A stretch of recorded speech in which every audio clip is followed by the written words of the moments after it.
السلام علیکم، P T V news Lahore studio سے خوش آمدید۔ آپ دیکھ رہے ہیں پروگرام در حقیقت اور میں ہوں آپ کا میزبان توصیف احمد خان۔ آج کا جو سب سے بڑا موضوع ہے وہ تو پہلا یہی ہے کہ وزیر اعظم پاکستان جناب شہباز شریف صاحب نے متحدہ عرب امارات کا دورہ کیا اور ایک بہت اچھی خبر آپ کو سننے کو ملی تمام پاکستانیوں کے لیے کہ ہمارے بردر اسلامی ملک متحدہ عرب امارات نے انہوں نے 10 ارب ڈالر کی سرمایہ کاری کا جو ہے وہ پاکستان میں 10 ارب ڈالر کی سرمایہ کاری کا اعلان کیا اور یہ میرا خیال ہے کہ بھی ایک دفعہ پھر ان برادر اسلامی ممالک نے ایک بہت اچھا دوست ہونے کا ثبوت دیا اور اس دفعہ یہ بھی ایک وقت جو ہے بدل رہا ہے پاکستان پر کہ ہم امداد کسی سے نہیں مانگ رہے، ہم سب کو سرمایہ کاری کی دعوت دے رہے ہیں تاکہ سرمایہ کاری آئے اور مستقل بنیادوں پر آئے،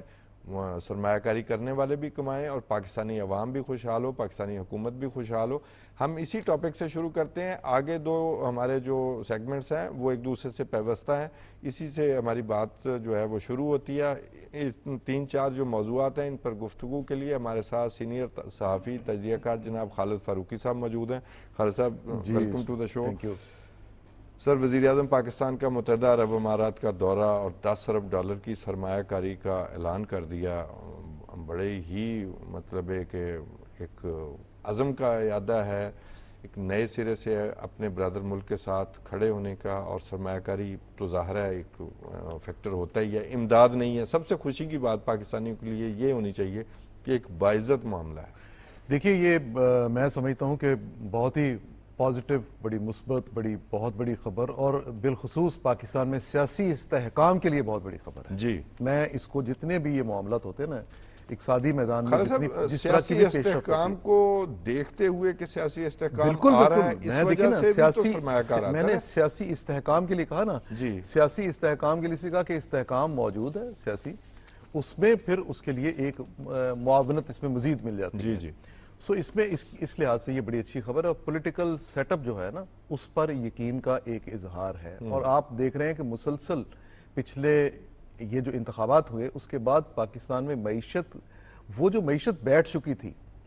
آپ دیکھیے کہ آئی ایم ایف کس طرح اس کے بارے میں بات کر رہا ہے، دوسرے مالیاتی ادارے کس طرح سے بات کر رہے ہیں، دوست ممالک کس طرح بات کر رہے ہیں۔ یو اے کی تو مثال یہ ہے کہ جتنے بھی اسلامی ممالک ہیں، ہمارے سعودی عرب سے بہت اچھے تعلقات ہیں، ہم سب دنیا بھر کے لیے مثال ہیں، لیکن آپ یہ ذہن میں رکھیں کہ متحدہ عرب امارات کی پاکستان کے ساتھ تعلقات کی نوعیت بالکل مختلف ہے۔ وہ پاکستان کو ہمیشہ اپنا دوسرا گھر سمجھتے رہے۔ یہ موجودہ جو صدر ہیں امارات کے صدر ہیں اور ابو ظہبی کے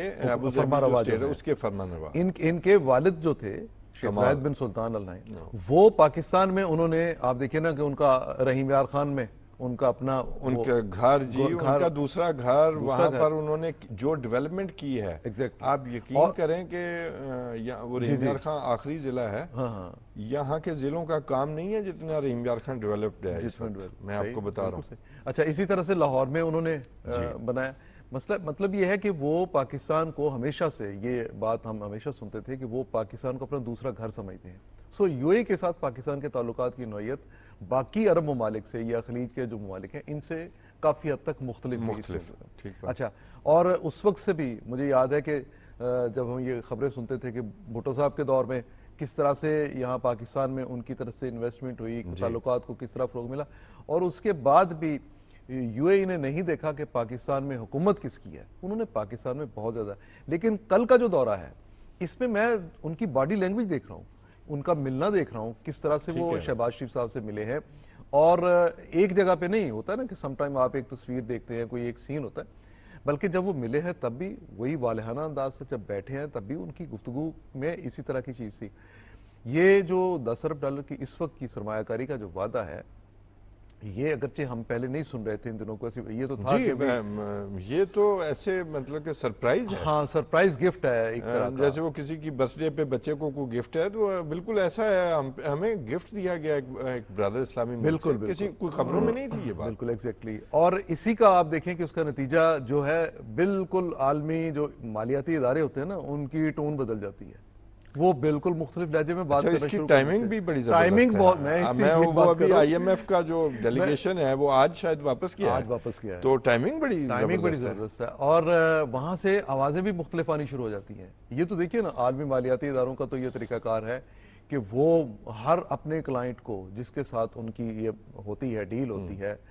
وہ اس کے ساتھ اپنی شرائط منواتے ہیں، بالکل اس کے بارے میں نیگیٹو باتیں زیادہ کی جاتی ہیں۔ لیکن آپ دیکھیں کہ اس وقت جو عالمی مالیاتی ادارہ آئی ایم ایف جو ہے، جس نے 10 دن مذاکرات یہاں پہ کیے، ان کی ایک ڈیفرنٹ لینگویج ہے۔ لیکن بہرحال جو یو اے ای سے سرمایہ کاری کا جو وعدہ ہے، یہ میرا اپنا خیال ہے کہ یہ یقینی طور پہ ہم اسے آنے والے چند ماہ میں ہی پریکٹیکلی اس کو ہوتا دیکھیں گے، اور پریکٹیکل حالت میں جی بالکل جن وہ باڈی لینگویج کا جو آپ نے ذکر کیا نا، وہ میں نے بھی غور کیا ہے بالکل کہ وہ ایسے ہی ہے کہ بھی جیسے یہ سب ہونے جا رہا ہے۔ ویسے کن شعبوں میں سرمایہ کاری کا امکان یہ ہے؟ دیکھیے، توانائی کے جو قابل تجدید توانائی جسے کہتے ہیں اس میں ہے، اور ٹورزم ہے، یہ دو شعبے ایسے ہیں۔ اور پھر ہماری جو نجکاری جو ہو رہی ہے نا، اس نجکاری میں مختلف جو ہم گورنمنٹ آف پاکستان جو مختلف اداروں کے بارے میں بتائے گی کہ یہ ہمارے ادارے ہیں جن کو ہم جن کی پرائیویٹائزیشن چاہتے ہیں، وہاں سعودی عرب اپنا یو اے جو ہے وہ اپنی سرمایہ کاری جو ہے وہ کرے گا۔ جو معدنیات کا شعبہ ہے بالخصوص، اس میں آپ دیکھیے کہ سعودی عرب نے یہاں پہ انٹرسٹ شو کیا۔ پورٹس کا جو شعبہ ہے، ان کا بھی بڑا اعلیٰ سطحی ڈیلیگیشن آیا، اور پھر ان کی آرام کو وہ جو ان کی ہے کمپنی جو ہے، کمپنی کے ساتھ جو اس کا ایگریمنٹ ہوا، اس کا ذکر کر رہے ہیں۔ جی ہاں بالکل جی، تو اس طرح سے جو سعودی عرب کا ہے ایک تعاون والا، اور یہ جو یو اے ای سے ہے، یہ میرے خیال کے مطابق، اور ایک اور بڑی بات یہ ہے کہ پچھلے دنوں آپ کو یاد ہوگا کہ کچھ پروپیگنڈا ایسا کیا گیا کہ کچھ پاکستانی جو ہیں ان کے لیے ویزا پرابلم یو اے ای میں بنا، جی، اور مجھے یہ جو اس بارے میں انفارمیشن ملی کہ وہ تمام پرابلم اس ایک وزٹ میں ختم ہو گئی۔ اچھا، یہ بڑی انٹرسٹنگ بات ہے۔ میرے پاس یہ خبر تھی کل کہ پرائم منسٹر آف پاکستان یہ ویزوں کی پابندی جو کچھ ہماری اپنی حرکتوں کی وجہ بالکل ایسے ہوتا ہے، لوگ ایسے تو غیر اس ذمہ داری کے کرتے ہیں۔ 10 فیکٹر ہیں، سینئر جرنلسٹ دوست نے وہ 10 فیکٹرز بھی بتائے ایک پروگرام میں، تو اس کو بحال کروانے کے لیے گئے ہیں۔ تو again it was very good news کہ آپ کا وزیر اعظم اتنا کنسرنڈ ہے اپنی پبلک کے لیے، لیکن یہ تو آؤٹ آف بلو ایسے ہوا ہے کہ بھی یہ کسی خبروں میں نہیں تھا، لیکن اس پر ورکنگ پہلے ہو چکی ہوگی، آپ کا کیا خیال ہے؟ نہیں، ورکنگ تو دیکھیے، ورکنگ جو پاکستان نے ان دنوں کی ہے، جو مجھے اچھی بات لگ رہی ہے، وہ جو ایک پالیسی کا تسلسل ہے نا، وہ ہے۔ آپ یہ دیکھیں نا کہ جب پی ڈی ایم کی حکومت بنی تھی، اور اس کے بعد جب نگران سیٹ اپ آیا، اور اس کے بعد شہباز شریف صاحب کی یہ حکومت بنی ہے، اس میں تینوں حکومتوں میں ایک پالیسی کا تسلسل ہے۔ یہ پالیسی وہیں پہ بننی شروع ہو گئی۔ پھر ایسا ہی ایف سی نے جو اس میں میجر رول پلے کیا ہے، وہ یہ کیا ہے کہ وہاں پالیسیاں جو ہیں ان کو باقاعدہ غور و خوض کے بعد پھر ان پالیسیوں ون ونڈو آپریشن کر دیا گیا کہ جناب یہاں پہ ہماری پالیسی وضع ہو رہی ہے، اس میں سارے سٹیک ہولڈرز موجود ہیں، سٹیٹ فیصلے کر رہی ہے، جو سٹیٹ فیصلے کر رہی ہے اپنے دوست ملکوں سے سرمایہ کاری کے حوالے سے، جو سٹیٹ فیصلے کر رہی ہے اپنی امپورٹ ایکسپورٹ کے حوالے سے، جو سٹیٹ فیصلہ کر رہی ہے اپنے ملک کے اندر انڈسٹری لگانے کے حوالے سے، ملکی سرمایہ کاری کے لیے، اس سارے میں جب ایک ادارہ بیٹھ کے بات کر رہا ہے اور پرائم منسٹر اس کو ہیڈ کر رہے ہیں، باقی اداروں کے لوگ بھی اس میں موجود ہیں، کیبنٹ موجود ہے، تو پھر یقینی طور پہ پالیسی کا تسلسل نظر آتا ہے۔ یہی پالیسی کا جو آپ پوچھ رہے ہیں نا جی کہ پہلے اس پہ کام اس پہ یقینی طور پہ ہوا تھا، لیکن وہ یہ تھا کہ ابھی فوری طور پہ اس کی یہ توقع نہیں تھی۔ یاد رکھیے، یہ جو جون کا مہینہ جا رہا ہے نا جی، مئی کا جو مہینہ ہے، اس میں ایک ابھی جو وزٹ یو اے کا جو ہوا ہے، اس کے بعد جو ایک وزٹ پرائم منسٹر کا چائنا کا ہے، ٹھیک، یہ دونوں بہت ہی امپورٹنٹ ہیں۔ تو یو اے میں تو ہم نے دیکھ لیا، اس کے ثمرات بھی سامنے آئے ہیں کہ سرمایہ کاری اگر ہوتی ہے، اور پرائم منسٹر کا دیکھیے، یہ جو آپ کو یاد ہے کہ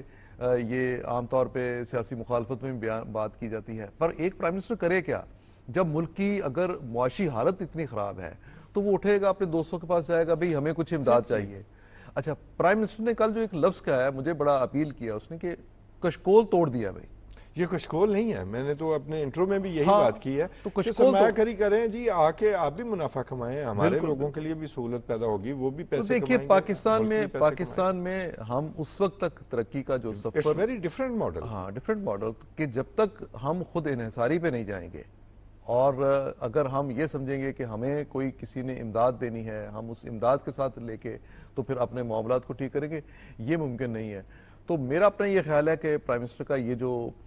یو اے کا وزٹ ہے اس میں جس طرح سے مطلب ہمارے لیے سرپرائز ہو سکتا ہو، آپ کے لیے یا میرے لیے، یا میں سوچ رہا ہوں کہ اس کو سرپرائز، لیکن گورنمنٹ لیول پہ ہمیشہ یہ کام ہو رہا ہوتا ہے، یہ کام ہو چکا تھا، اس میں پرائم منسٹر نے یہ وزٹ کیا اور اس میں یہ سرمایہ کاری پاکستان کو ملی ہے۔ اب میرا اپنا خیال ہے کہ سعودی عرب سے بھی 10 ارب ڈالر کی سرمایہ کاری کے انہوں نے آلموسٹ بلکہ 16 بلین ڈالر کا وہ بتاتے ہیں، ٹوٹل 25 بلین ڈالر کہا جاتا ہے۔ تو وہ یہ ہے کہ اگر یہ سرمایہ کاری جو وہاں سے بھی ہوتی ہے اور یو اے سے بھی ہوتی ہے، جو باقی برادر دوست ملک ہیں وہاں سے بھی ہوتی ہے، اور پھر جب ہم بعض اوقات سرمایہ کاری کے حوالے سے برادر دوست ملک کہتے ہیں، وہ تھوڑا سا میرے خیال میں ایگزیجریٹ کرنا ہو جاتا ہے، کیونکہ سرمایہ جو بھی انویسٹ کرتا ہے پہلے تو وہ آپ کا دوست ہوتا ہے اور پھر دیکھتا ہے کہ جی یہ جگہ میرے لیے سودمند ہے کہ نہیں، دوستانہ ماحول دیکھتا ہے کہ وہاں پر دوستانہ ماحول موجود ہے، ہاسٹائل تو نہیں ہے۔ ہاں، یہ دوستانہ ماحول ہے، اور آپ کو معلوم ہونا چاہیے کہ ایک گورنمنٹ ایک بڑی ایفرٹ کر رہی ہے،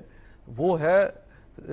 کاروبار دوست ماحول، جی جی، اور کاروبار دوست پالیسی، وہی وہ SIFC کا جو میں نے کہا نا، ون ونڈو آپریشن، تو وہ جو کاروبار دوست ماحول ہے نا وہ پرووائڈ کرنا بڑا ضروری ہے۔ اور میں یہ سمجھتا ہوں کہ یہ ممالک ایسے ہیں جن کی خواہش بھی ہے پاکستان کو مضبوط دیکھنا، استحکام یہاں پہ ہونا چاہیے، وہ یہ دیکھنا چاہتے ہیں۔ ہمارے یہاں پہ بعض اوقات یہ ہوتا ہے کہ کوئی شخص اپنی پالیسی کو لے کے آنے کی کوشش کرتا ہے، وہ بعض اوقات یہ ہوتا ہے کہ ہم دیکھتے ہیں کہ کسی ایک شخص کی پالیسی کی وجہ سے ملکوں کے تعلقات خراب ہو جاتے ہیں، اس کا خمیازہ قوم کو بھگتنا پڑتا ہے، پولیٹیکل لیڈرشپ کو بھگتنا پڑتا ہے، پوری اسٹیٹ کو بھگتنا پڑتا ہے۔ اچھا، میں اسی میں ایڈ کر دوں،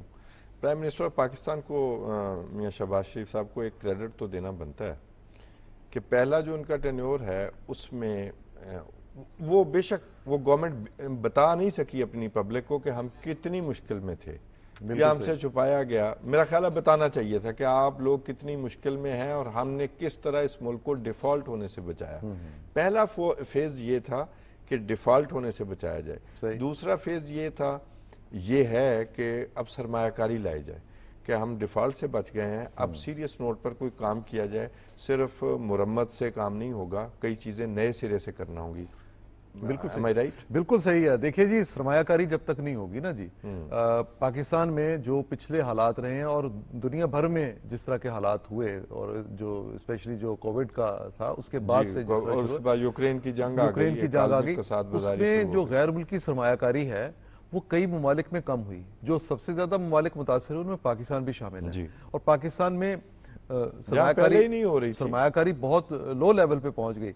اس ٹائم پہ جبکہ سرمایہ کاری لو لیول پہ پہنچی ہے، اگر ہم سمجھتے ہیں کہ اگر اس موقع پر سرمایہ کاری کا جو غیر ملکی سرمایہ کاری ہے اس کا لیول جو ہے وہ اس حد تک جس طرح یہ معاملات طے ہو رہے ہیں اس حد تک پہنچ جاتا ہے، تو پھر ہم یہ کہہ سکیں گے کہ جہاں لو لیول تھا وہاں ریکارڈ ہائی لیول پہ پاکستان میں سرمایہ کاری جو ہے نا یہ شروع ہو چکی ہے۔ اچھا فاروقی صاحب، IMF کا نیا قرض معاہدہ بھی، اس پر بھی بات چیت جاری ہے، آج ان کا ڈیلیگیشن واپس کیا ہے، تو کیا کنٹرولز ڈیولپ ہو رہے ہیں، کیا خد و خال ہیں بجٹ کے حوالے سے، کیا شرائط ہوں گی، یہ ہونے جا رہا ہے معاہدہ آپ کے پاس؟ دیکھیے جی، جو ابھی تک جو یہ بھی ایک اچھی خبر، بے شک قرض اچھی خبر نہیں ہے، لیکن آپ پرفارم کرتے ہیں تو یہ انسٹیٹیوشنز آپ کو قرض دیتے ہیں، آپ کو توصیف صاحب دونوں صورتوں میں یہ بات ہے کہ آپ کو قرض سے چھٹکارا تو پانا ہی پانا ہے، یہ پالیسی جو ہے اس سے آپ نے ہٹنا ہے۔ یہ 24واں پروگرام ہوگا، یہ 24واں پروگرام ہے، لیکن یہ ہے کہ ہم جانتے ہیں کہ بعض ممالک نے IMF کا پروگرام لیا،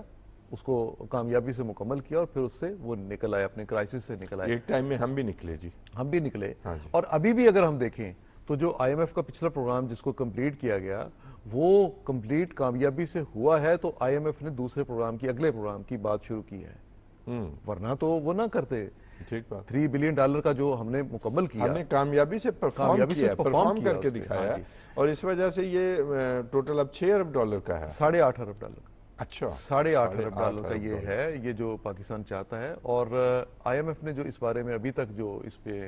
ان کی طرف سے جو سامنے آئی ہے، ان کا خیال جو سامنے ہے وہ یہ ہے کہ پاکستان نے پہلا پروگرام بڑی کامیابی سے مکمل کیا، یہ پروگرام جو ہے اس بارے میں بھی حکومت کے جو ٹارگٹس ہیں، اہداف ہیں، ان میں ان کی بڑی پازیٹیو رائے سامنے آئی ہے، اور وہ اہداف ابھی بجٹ میں نیکسٹ پروگرام کے لیے بجٹ میں نظر بھی آئیں گے۔ ٹیکسوں کی وصولی کے حساب سے گورنمنٹ جو ہے جو وہ ٹارگٹ IMF کے ساتھ انڈرسٹینڈنگ کے ساتھ ایک طے ہو رہا ہے، اس پہ گورنمنٹ کی وہ دیکھتے ہیں کہ صلاحیت کتنی ہے ٹیکس کلیکشن کی. وہ اگر میرے اپنے خیال کے مطابق جس طرح اب تک انہوں نے جو رائے دی ہے اس پہ تو مجھے یہ لگتا ہے کہ یہ کیونکہ پالیسی سطح کے مذاکرات جو ہے ابھی مطلب یہ بھی ایک پالیسی سطح کے مذاکرات تھے جی ظاہر ہے. لیکن اس کے بعد سینئر لیول پہ مزید جو مذاکرات ہوں گے وہ ہوں گے ہمارا بجٹ منظور ہونے کے بعد. اور وہ ابھی بجٹ میں کچھ چیزیں ابھی نظر بجٹ آئیں ابھی گی بجٹ جو بجٹ آئی میں ایم کچھ ایف چیزیں چاہتا ہے کہ یہ ریفارمز لے کے آئیں. بنیادی طور پہ آئی ایم ایف یہ چاہتا ہے کہ آپ توانائی کے سیکٹر میں اپنی اصلاحات لے کے آئیں, کیونکہ توانائی کا سیکٹر ایک ایسا ہے جس پہ آئی ایم ایف پاکستان از کے فار لیے ریفارمز. میرا خیال ہے کہ انہوں نے ساری باتیں وہی کی ہیں تو پہلے بھی. وہ جو ریفارمز کیا, ایک دیکھیے وہ چاہتے ہیں کہ ایک تو توانائی کے سیکٹر میں اصلاحات چاہتے ہیں, دوسرا وہ ٹیکس وصولی میں آپ کی جو صلاحیت ہے اس کے مطابق چاہتے ہیں کہ ملک اتنا ٹیکس وصول بھی کرے. میں کل ابھی دیکھ کے حیران ہو گیا کہ ایف بی آر کے مطابق جو کوئی 760 ارب کا فراڈ ہے جو جعلی انوائسز ہوتی ہیں اس میں 760 ارب کا. اچھا یہ کون سا وقت تھا جب یہ دیکھیں نا آئی ایم ایف نے ریفارمز کے لیے یہ سارا ہمیں پریشرائز کیا کہ یہ ٹھیک کریں, یہ ہماری اکانومی ٹھیک ہو رہی ہے نا, اس سے پیسہ جنریٹ ہوا. یہ کون سا وقت تھا جب آئی ایم ایف کو ہم نے ایز ولن پورٹریٹ کیا اس ملک میں؟ یہ دیکھیے کہنا تو نہیں چاہیے, لیکن یہ ہے کہ کیونکہ یہ ہوا ہے اس لیے بات اس پہ کرنا پڑتی ہے کہ ایک تو یہ ہے کہ آئی ایم ایف, میں نہیں سمجھتا کہ آئی ایم ایف کوئی آپ کا دشمن ادارہ ہوتا ہے. ظاہر ہے وہ آتا ہے آپ کے ساتھ آپ کی ڈیمانڈ پہ, جب آپ کی ضرورت بنتی ہے تو آئی ایم ایف جیسے ادارے آتے بھی ہیں, تمام ملک جاتے ہیں. اچھا اگر آپ کی پالیسیز فیل ہے, اگر ان میں کامیابی نہیں ہے تو پھر اس میں عالمی اداروں کو بھی کوئی دوش نہیں دینا چاہیے. ٹھیک ہے. اچھا جو لویسٹ انٹرسٹ ریٹ ہوتا ہے اس پہ ہمیں یا ان ممالک کو جنہیں ضرورت پڑتی ہے وہاں سے قرضہ بھی ملتا ہے, یا بلکہ ہم نے ایک طرح کی یہ گارنٹی ہوتی ہے جو باقی انسٹیٹیوشن. ہم نے 3 سال پہلے اصل میں پاکستان میں بیٹھ کے اس طرح کی گفتگو کی تھی کہ اگر ہمیں ہٹایا گیا تو یوں کر دیں گے, اگر ہمیں ہٹایا گیا تو ایسا کر دیں گے. جو وعدے کیے تھے, جو ان کے ساتھ معاہدے کیے تھے, جو ایگریمنٹ کیے تھے, ان سب معاہدوں کو جب بیک آؤٹ کیا گیا. ہاں بالکل, جب آپ کہیں گے کہ جناب ہم نے, اور at the cost of country. Sir country بالکل. اور آپ دیکھیں نا پیٹرول سستا کرنے کو تو یہ حکومت بھی سستا کر سکتی ہے, آج ہی سستا کر دیں. آپ کو یاد ہے کہ سستا کس لیے کیا گیا, بجلی کا ٹیرف کیوں ڈاؤن ہوا, کہ ہم بارودی سرنگیں بچھا کے جا رہے ہیں اور ڈیفالٹ ہونا تھا ملک. تو وہ دیکھیں نا, وہ ڈیفالٹ تو دیکھیں پاکستان آلموسٹ کر چکا تھا. ڈیفالٹ آلموسٹ کر چکا تھا. میں نے کہا کہ یہ بتانا نہیں آیا, بتانا چاہیے تھا. میں آپ کو بتاؤں توصیف صاحب, میں کہ ہم آپ کو کہاں سے کھینچ کے لائے ہیں. اس وقت اصل بات یہ تھی, میں تب بھی یہ بات کرتا تھا, آج بھی یہ کہہ رہا ہوں کہ ڈیفالٹ پاکستان کر چکا تھا, لیکن بیسیکلی ایک تھوڑی ساکھ والے بعض اوقات لوگ ہوتے ہیں جن کی کریڈیبلٹی ہوتی ہے, لوگوں کا ان پر اعتماد ہو جاتا ہے. عام مارکیٹ میں ایک لفظ بولتے ہیں اعتمادی لوگ ہیں. اعتمادی لوگ, وہ اعتمادی لوگ جو ہیں وہ آئے, تو ان کی وجہ سے وہ جو ہمیں رجسٹر میں تو وہ ڈیفالٹ تھا, لیکن بظاہر ہمیں سارا کچھ یہ نظر نہیں یار یہ سنبھال لیں گے, وہ سنبھالا انہوں نے, تو ہم اس صورتحال سے نکلے ہیں. ورنہ تو دیکھیے نا, ورنہ ہم وہیں پہ گئے. اب اگر دیکھیے یہ جو کلاسک سکسیس سٹوری, کبھی اس پر کچھ لکھا جائے گا. بالکل. تو یہ جو اگر ہم, میرا اپنا خیال ہے کہ پاکستان اس وقت اپنی ٹیکس کلیکشن جو ہے اس کو ٹھیک کرتا ہے, ریفارمز لے کے آتا ہے, ایف بی آر میں اصلاحات آتی ہیں, اور یہ جو ہمارا ادھر وہ جو بارودی سرنگوں والوں نے کے پی میں پہلے ہی بجٹ پیش کر دیا وفاق سے. ہاں میں اس طرف آخری فکرہ اس پہ کہہ لوں کہ اگر یہ جو ٹیکس کلیکشن میں جب ایف بی آر کوشش کر رہا ہے, جب ہماری حکومت کوشش کر رہی ہے, تو اور پولیٹیکل ول ہونی چاہیے اس پہ ٹیکس کلیکشن کے لیے. لیکن ساتھ ہی ساتھ یہ ہے کہ ہمارے وہ طبقے جو کہ ٹیکس سے بچنے کی ہر ممکن کوشش کرتے ہیں اور ان پہ ٹیکس بنتا ہے, ہاں جی, ان پر لگنا چاہیے. وہ اگر حب الوطنی کا ثبوت دیں اور یہ دیکھیں کہ اگر وہ ٹیکس دیتے ہیں تو اس سے آپ ملک کی کتنی خدمت کرتے ہیں. آپ جو بعض اوقات ناروا جو شرائط ہوتی ہیں وہ بھی ہوتی ہیں عالمی اداروں کی, وہ بھی ماننی پڑتی ہیں آپ کو. جی بالکل. لیکن ہاں آپ کو اپنی پالیسیز جو ہیں ملک کی انٹرنل ایکسٹرنل پالیسیز, ان کو تبدیل کرنا پڑتا ہے جب وہ اپنی شرائط منواتے ہیں. لیکن اگر ہم سمجھیں کہ اپنے ملک کو ان شرائط سے باہر نکالنا ہے تو وہ تمام لوگ جو ٹیکس دے سکتے ہیں انہیں ٹیکس جو ہے وہ ضرور پے کرنا چاہیے. یہ جو کے پی والی آپ بات کر رہے ہیں, انہیں پے کرانا پڑے گا. جی چاہیے والا وہ نصیحت سے تو آج تک نہیں دیا انہوں نے. ہاں یہ بات بھی ٹھیک ہے, ظاہر ہے کہ میں نے اسی لیے کہا کہ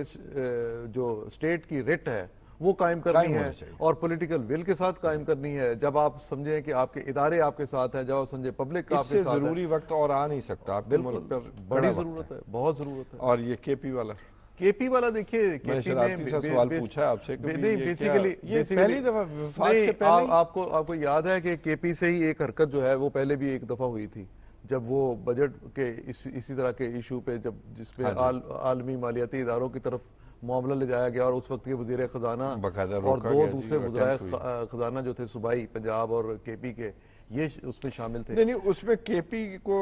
کے وزیر خزانہ کا ضرور رول تھا، لیکن ہدایت ادھر سے ہی گئی ہدایت ادھر سے گئی تھی۔ جی۔ اچھا، تو اب یہ جو ہے، اب یہ تو بالکل ہی انہوں نے ایک، اگرچہ اس پہ پابندی تو کوئی نہیں ہے کہ صوبہ جو ہے وفاق کا بجٹ آنے سے پہلے اپنا بجٹ نہیں دے سکتا، بجٹ تو دیا جا سکتا ہے، لیکن آپ یہ بتائیں کہ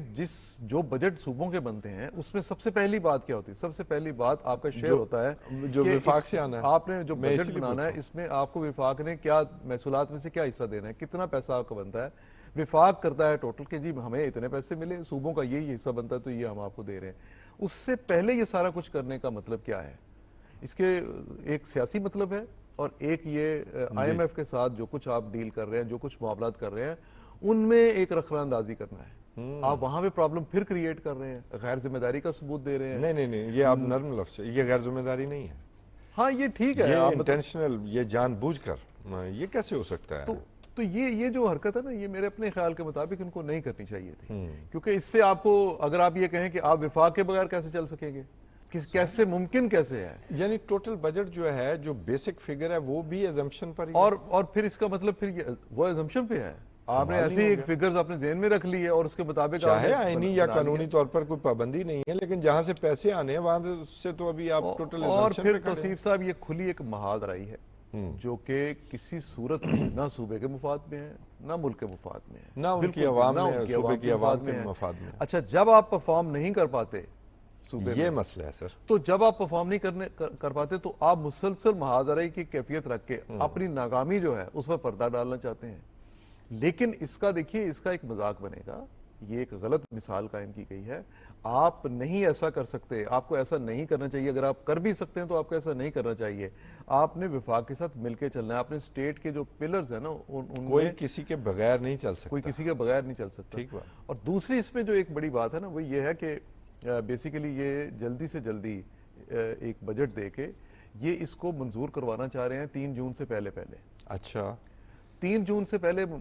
یہ بجٹ منظور کرانے کا ایک مطلب ہے، وہ یہ ہے کہ شاید 3 جون کو وہ جو کیس ہے خصوصی سیٹوں والا، اوکے، وہ کیس سنا جائے، اس پہ فیصلہ آ سکتا ہے۔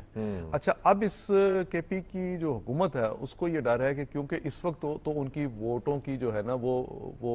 اپنا کورٹ کے آرڈر پہ وہ معطل کر دیا گیا تھا، ان کا یہ اختیار جو تھا ووٹ دینے کا۔ اچھا، تو وہ معاملہ کیونکہ عدالت میں ہے، اگر عدالت میں کوئی ایسا فیصلہ عدالت سے آ گیا جس میں وہ خصوصی سیٹیں جو ہیں بحال ہو گئیں، دین پھر اس حکومت کو بھی ایک ڈر ہے کہ کیونکہ کے پی میں جو حکومت ہے اور جو پارٹی ہے، جو اب اس کو سنی تحریک کہہ لیں، سنی کونسل کہہ لیں، یا اس کو پی ٹی آئی کہہ لیں، وہ جو پارٹی ہے اس کے اندر وزیر اعلیٰ کے حوالے سے ایک بغاوت بھی موجود ہے، کچھ لوگ ناراض بھی ہیں۔ وہ جو ناراض لوگ بیٹھے ہوئے ہیں، جو ناراض لوگ ہیں، وہ جو بیٹھے ہیں وہاں پہ، پی ٹی آئی کو یہ ڈر ہے کہ وہ لوگ، اور اگر خصوصی سیٹیں بحال ہو گئیں تو وہ لوگ مل کے کوئی ایسا کام نہ کریں کہ جس سے بجٹ منظور کرنے میں ان کو پرابلم ہو۔ یعنی ایک دفعہ پھر سیاست کے نام پر معیشت سے کھیلا جا رہا ہے۔ کیا بات ہے، سیاست کے لیے معیشت سے کھیلا جا رہا ہے۔ یہ ہے اس کی بنیادی وجہ۔ یہ ہمارے ناظرین کے ذہن میں رہنا چاہیے۔ سر، دوسرا ٹاپک، امریکہ جو ہے اپنے ہی ریکارڈ توڑ رہا ہے اور اس کی پبلک میں ایک ریزنٹمنٹ، ناراضگی پائی جا رہی ہے۔ یہ ایک نیا ایک ٹاپک ہے، کیونکہ ہمارے پروگرام کا فارمیٹ بھی ذرا مختلف ہے، لیکن ہمارے ناظرین کو بھی پتہ ہونا چاہیے کہ امریکہ جنگوں کے لیے جو پیسے دے رہا ہے، خاص طور پر یوکرین کے لیے اور اسرائیل کے لیے، 2022 میں انہوں نے $70 بلین جو ہیں وہ مختص کیے تھے۔ 2024 میں انہوں نے اپنا ہی ریکارڈ توڑا ہے،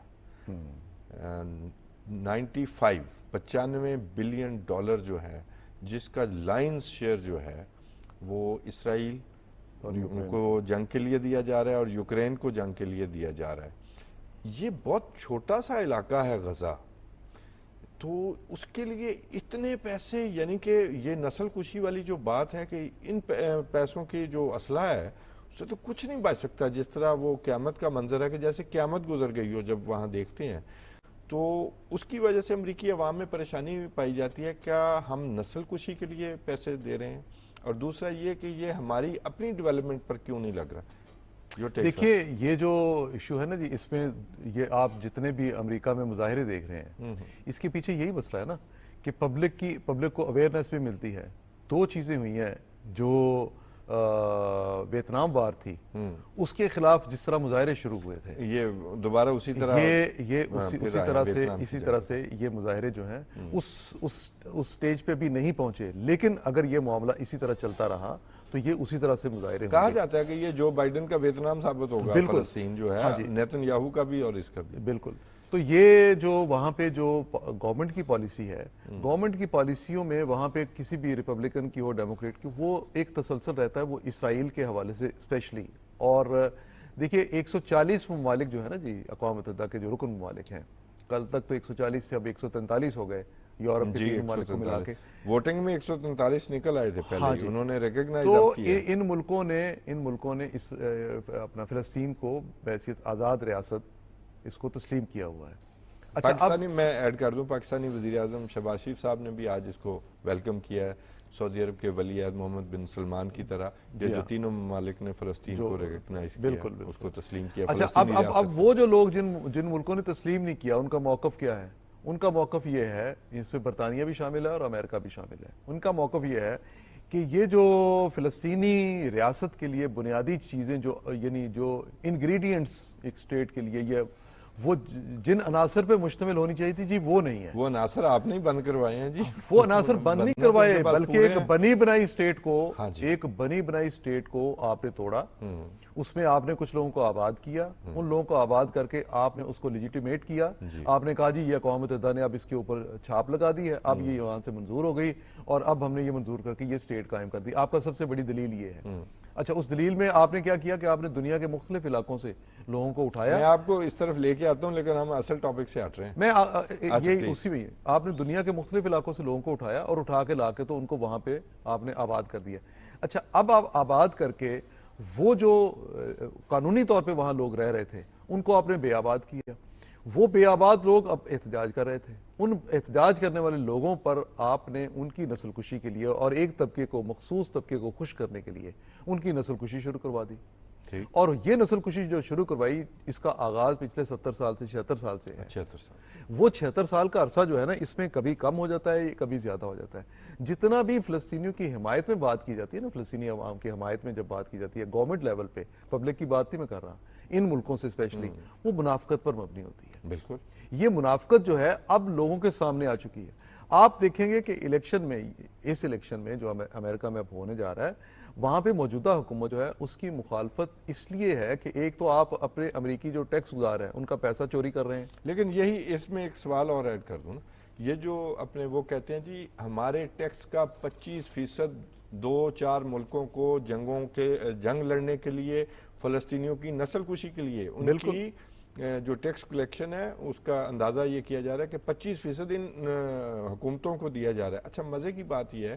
اس میں افغانستان بھی شامل ہے، جبکہ وہ حکومت جو ہے وہ ان کی پسندیدہ بھی نہیں۔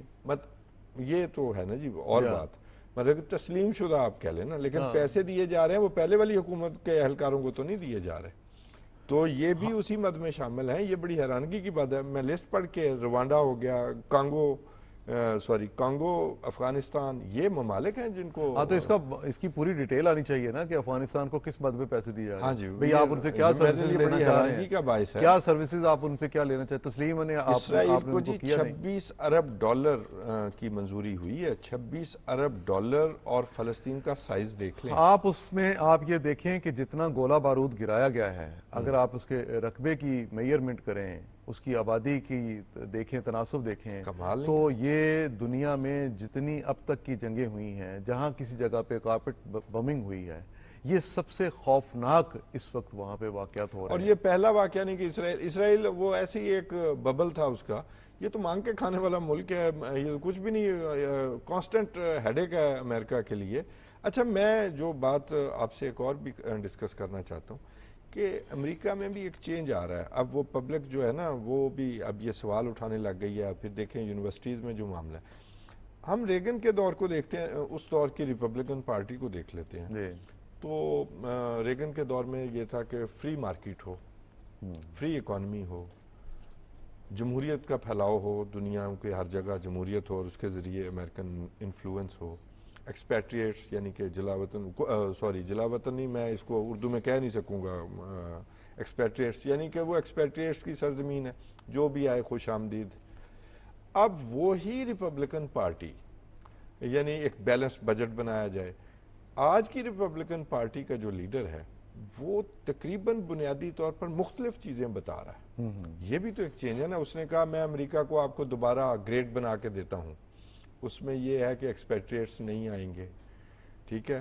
اور یہ جو ہیومن ڈیولپمنٹ پر خرچ ہوگا ہم لوگوں کو پیسے نہیں دیں گے. ہمارا کیا تعلق ہے, ہم ایون ڈونلڈ ٹرمپ نے یہ بھی کہا کہ اسرائیل کو ایڈ کیوں دی جاتی ہے, قرض کیوں نہیں دیا جاتا. تو یہ بھی تو چیزوں میں ایک شفٹ موجود ہے جس کی وجہ سے وہ اپنی پبلک میں پاپولر ہے. یہ دیکھیے, وہ اصل میں ایک پوری دنیا بھر میں سیاست کا جب رخ تبدیل ہوا تو اس میں ٹرمپ کی اس طرح کی پالیسی نے, اس طرح کے بیانات نے, اس نے امریکہ فرسٹ کا نعرہ لگا کے نا جی, تو یہ دنیا کو, امریکن عوام کو متاثر کیا ہے. تو اب اس میں جو متاثر کیا تو اس میں بلکہ نیٹو ممالک جو تھے, امریکہ کے جو اتحادی تھے, ان کے ساتھ بھی اس نے کہا. پھر اس نے یہاں پہ جو چائنا کے ساتھ ممالک جو لگتے ہیں, جس میں جاپان کو بھی, فلپائن کو بھی, ان ملکوں کے تھریٹ کیا کہ ہم آپ کی سیکیورٹی کے لیے نہیں آ سکتے اور آپ نے آنا ہے, ہاں ہمیں پیسے پے کریں تو ہم تب آئیں گے. لیکن وہ جو آپ بات بیسیکلی کر رہے ہیں نا, جو اسرائیل والی, اب مجھے یہ معلوم ہو رہا ہے کہ, یا ساری دنیا کو یہ معلوم ہے کہ وہاں پہ جو پالیسی تبدیل نہیں امریکہ کی ہوئی, یہ بہت ہی مشکل ان کے لیے بن گیا ہے. امریکی عوام اب ایک تو اگر وہ اپنے حکمرانوں کا احتساب کرتے ہیں, اپنے ٹیکس کے پیسے کا, یوکرین کو پیسہ آپ دے رہے ہیں, یوکرین میں جنگ بند ہو سکتی ہے. یوکرین کا حکمران چاہتا ہے کہ چائنا جیسے ممالک اس میں آئیں اور جنگ بندی ہو. یوکرین کو جتنا آپ ویپن دے رہے ہیں, آپ ابھی لیٹسٹ آپ رپورٹ دیکھیں تو اس میں یہ ہے کہ وہ ورلڈ وار سیکنڈ کے دور کا اسلحہ استعمال کر رہے ہیں. اچھا, اب یہ فنڈز خرد برد ہو رہے ہیں, کہیں کھائے جا رہے ہیں, کون کہاں پہ, اگر آپ نے اتنا ویپن بھی اس کو دیا ہے. یہ بھی سننے میں آ رہا ہے کہ یہ جو آپ ایڈ منظور کرتے ہیں تو وہ انفیکٹ آپ اپنے ہی وہ ریپلینشمنٹ میں جو اپنے ہی اسلحے کی فیکٹریاں ہیں, بالکل 80% تو ادھر ہی لگ جاتا ہے. بالکل, کیونکہ انہی کو جاتا ہے پیسہ, اور اسی لیے کہتا ہے نا کہ وہ یہ ہوتا ہے کہ جو اسلحہ بنانے والی فیکٹری ہیں ان کا پہیہ چالو رکھا جاتا ہے تاکہ لیکن میں ایک ٹیکنیکل سوال پوچھوں. اسرائیل بہت عزیز ہے امریکہ کو, کوئی شک نہیں, ہمیں حقیقت ماننی چاہیے. صحیح. لیکن جو صورتحال ہو گئی ہے, امریکہ اتنے عرصے سے روک رہا تھا کہ رفح میں مت جائیں, اور ابھی بھی رفح میں آپ کو ہوگا عالمی عدالت انصاف نے رفح میں فوجی آپریشن روکنے کا حکم دیا ہے. اچھا, بظاہر امریکہ بھی کہتا ہے اور پھر آنکھیں بھی, اور رفح میں انفیکٹ آپریشن شروع ہو گیا ہے. 91 فلسطینی آج شہید ہوئے ہیں جی. نہیں, ڈیلی ہو رہا ہے, وہ خود گر کے شہید نہیں ہوئے, ڈیلی آپریشن ہو رہا ہے. تو اسرائیل جو ہے, ایک اسرائیل تو عزیز ہے, لیکن کیا اسرائیل جو ہے وہ نیتن یاہو کا نام تو نہیں ہے, تو کیا نیتن یاہو عزیز ہے یا اسرائیل عزیز ہے امریکہ کو؟ دیکھیے جی, آج جو اسرائیلی میڈیا ہے نا وہ یہ کہہ رہا ہے کہ جی ہم نے یہاں پہ آ کے تو بائیڈن کو غلط ثابت کر دیا کہ رفح میں ہم نے یہ آپریشن جو دلیل ہمارے پاس تھی وہ ہم نے پوری کر دیا اور سارا کچھ ہی کچھ. اچھا, انہوں نے اسی دوران جب یہ امریکہ اگر یہ روکنا چاہتا ہے اس کو, اسرائیل کو, تو روکا جا سکتا تھا. جی میں یہی کہہ رہا ہوں. لیکن ہوا کیا ہے, وہ بظاہر روکا ہے. ہوا کیا ہے کہ 1.2 ملین فلسطینی جو ہیں ان کو 15 دن کے اندر اندر رفح سے انہوں نے نکالا ہے. ابھی آپ فلسطینی عوام پہ دیکھیں کہ کیا قیامت کی گھڑی ہے. پہلے وہ جو شہر تھے ان کے تباہ ہوئے, غزہ میں تباہی ہوئی, خان یونس میں تباہی ہوئی, ویسٹ بینک میں جا کے یہ کاروائیاں کر رہے ہیں, رفح میں یہ ساری کی ساری ایجپٹ کے ساتھ جو معاہدہ کیا ہوا تھا اس کو بھی نظر انداز کر دیا, اور وہاں سے فلسطینیوں کا جس طرح انخلا کیا جا رہا ہے. اب میرا اپنا یہ خیال ہے, بلکہ یہ میرا یہ اندازہ ہے کہ اب وہاں بڑا خوفناک آپریشن یہ کریں گے, اور یہ جو فلسطینی وہاں پہ موجود ہیں ان کو شہید کریں گے اور اس کو اپنی کامیابی سمجھیں گے. لیکن ناکامی ان کی یہ ہے کہ اتنا سارا عرصہ گزر جانے کے باوجود یہ پچھلے کئی ماہ سے 7 ماہ سے یہ ساری کارروائیاں جاری ہیں، نہ امریکہ کو اس میں کامیابی ملی، کامیابی اس سینس میں کہ آپ کیا حاصل کیا کر سکیں وہاں سے اتنے لوگوں کا خون بہا کے؟ یہی بات اب یہاں پر رکیں، یہ انفیکٹ ٹیکنیکل بات ہے۔ امریکہ نے جو ملٹری لیول پر جو ان کو مشورے دیے وہ یہ تھے کہ آپ جس جنگ میں جا رہے ہیں نا، جس طرح جانا چاہ رہے ہیں، اس میں جینوسائیڈ کے علاوہ کچھ نہیں، یہ فیکٹس ہیں، فیکٹس آن گراؤنڈ، جو ان کی سیکرٹ میٹنگز ہیں۔ اچھا، جو ہماری میموری میں ہے نا، امریکہ کی واحد کسی بھی اس طرح کی گوریلا وارفیئر میں جو امریکہ کی کامیابی ہے نا، وہ صرف عراق میں ہے، صحیح، ٹو سم ایکسٹینٹ، کہ وہاں انہوں نے فلوجہ میں جس طرح لوگوں کو پہلے جو ہے وہ دوست بنایا، لوگوں پر وہاں ڈیولپمنٹ کی، اور پھر وہ کارڈ انٹری ہوئی فلوجہ میں بڑے ڈیٹیل میں، اور وہاں پر یعنی کہ ریئل ڈیولپمنٹ کر کے دکھائی، جو عمارتیں ڈیمیج ہو گئی تھیں، لوگوں کو فیسیلیٹیٹ کیا، کو پیسے دیے، وہ لوگ اپنے ساتھ کیے، پھر ان کو آئسولیٹ کیا دوسرے لوگوں کو، ٹھیک ہے۔ اس کے کچھ عرصے بعد وہ عراق کے صدر نے آنکھیں بند کی تو دوبارہ وہ داعش کھڑی ہو گئی، لیکن اس وقت یہ کرنے میں کامیاب ہو گئے، یا کم از کم امریکی کلیم کرتے ہیں کہ عراق میں ہم کامیاب رہے۔ افغانستان نے انہوں نے وہی غلطی کی جو اسرائیل نے وہاں کی، کہ آپ امریکہ یہ کہتا ہے کہ آپ اس کی جگہ کوئی ریپلیسمنٹ تو لائیں، کوئی اس پبلک کو دوست تو بنائیں، آپ نے تو پبلک کو مارنا شروع کر دیا۔ اب دیکھیں نا، اکثریت جو ہے وہ بچوں اور عورتوں کی شہید ہوئی ہے، تو اس وجہ سے وہ آپ کے دوست نہیں بنیں گے۔ آپ جب بھی جائیں گے تو وہی لوگ دوبارہ برسر اقتدار آ جائیں گے۔ یہ میں کسی ہمدردی کی بنیاد پر نہیں، جو ان کی ڈسکشن ہے، بالکل ٹھیک ہے۔ تو اس بنیاد پر تو امریکہ کی جو نصیحت ہے وہ صحیح ثابت ہوئی نا۔ خان یونس کی آپ تصویر دیکھیں تو ایسے جیسے واقعتاً کوئی قیامت آئی ہے، ایسے ہی، لیکن وہ دوبارہ مزاحمت کار واپس آئے ہیں۔ تو یہی امریکہ روک رہا تھا، اسی وجہ سے رفح سے روک رہا ہے، فلسطینیوں سے ہمدردی کی وجہ سے نہیں روک رہا۔ نہیں، انہیں دیکھیے، انہیں پتا ہے کہ یہاں پہ کوئی کامیابی اس طرح کی نہیں ملے گی۔ ہاں، یہ ضرور ہے کہ جو سیاہی ملی جا رہی ہے، جس کو ہم عالمی رائے عامہ کہتے ہیں، جس کو ہم طاقتور قوتیں کہتے ہیں، ان کے منہ پہ ملی جا رہی ہے جی نا، بالکل، اسرائیل کے منہ پہ ملی جا رہی ہے کہ آپ بے گناہ فلسطینیوں کو شہید کر رہے ہیں۔ اور مطلب یہ ہے کہ اگر ہم آج کی تعداد اگر 36,000 اس کو کاؤنٹ کریں تو اس پہ 18,000 خواتین اور بچے ہیں۔ بالکل۔ اچھا، اور اس کے بعد آپ نے ینگسٹرز ان کے شہید کر دیے۔ وہ ینگسٹرز آپ نے، یہ آپ کو نہیں پتا کہ آپ کا اس میں دشمن کون ہے، یہ قطعی طور پہ نہیں پتا، پتہ نہیں، بلکہ انہوں نے اس کی تمیز کی ہی نہیں۔ میں وہی کہا نا کہ آپ اس کے بغیر آپ کی گن سے گولیاں نکلتی ہیں اور آپ لوگوں کو اس پہ وہاں مار رہے ہیں۔ اچھا، اور ایسی شکل، اس کو جنگ کہا نہیں جا سکتا۔ جنگ تو تب ہو اگر وہاں سے کوئی ایسی ریزسٹنس ہو رہی ہو، کیونکہ ایسی ریزسٹنس ہو نہیں رہی۔ وہاں پہ اس وقت جو لوگ ہیں وہ نہتے ہیں، وہ لوگ جو ہیں سویلین ہیں، ان میں سے میں نے جیسے آپ کو عرض کیا کہ 1.2 ملین جو ہیں ان کو وہاں سے انہوں نے شفٹ کیا ہے، لیکن اس کے باوجود جو باقی لوگ بچے ہیں، جب آپ ان کے خلاف آپریشن کریں گے وہاں پہ تو آپ کتنے لوگوں کو شہید کریں گے، اس کو آپ کسی طرح بھی کامیابی نہیں کہہ سکتے۔ نئی مزاحمت کی داغ بیل ڈال رہے ہیں یہ۔ اچھا، میں نے وہ سنا جنرل اور پورے خطے میں ہمیشہ کے لیے، آنے والی پتہ نہیں کتنے عرصے کے لیے آپ یہ ایک ایسے مشکل حالات پیدا کر رہے ہیں۔ جی، میں نے جنرل ڈیوڈ پیٹریاس کا انٹرویو سنا، انہوں نے دیا ہے، فرید ذکریہ جو مشہور صاحب، تو اس میں بھی یہی بات ڈسکس ہوئی کہ بھی آپ ٹھیک ہے، وہ میں جنگی لحاظ سے بات کر رہا ہوں، ہماری تمام تر ہمدردی فلسطینی بھائیوں کے ساتھ ہے۔ تو انہوں نے کہا کہ یہ جو پالیسی ہے یہ ہم نے افغانستان میں اپنائی مار کھائی، ویتنام میں اپنائی مار کھائی، صحیح۔ ہم اگر کامیاب رہے عراق میں کسی حد تک تو وہ یہی کہ لوگوں کو جو ہے وہ ہم نے ان سے جو ہے ان کی ہمدردیاں بھی حاصل کی۔ نہیں، وہ غلط کہہ رہا ہے، اس لیے میں اس کو ان کی بات اور طرح کر رہا ہوں نا، کہ وہ انہوں نے یہ بات کی تو اسرائیل کو اس طرف جانا چاہیے، اور بقول ان کے کہ یہ پہلے دن سے امریکہ اور اسرائیل کا اختلاف موجود ہے، اور یہ اپنے آپ کو گلوریفائی کرنے کے لیے اگلی جو انکوائری جو اقتدار سے اترنے کے بعد نیتن یاہو پر ہونی ہے کہ 7 اکتوبر کو سیکورٹی فیلئر کیسے ہوا،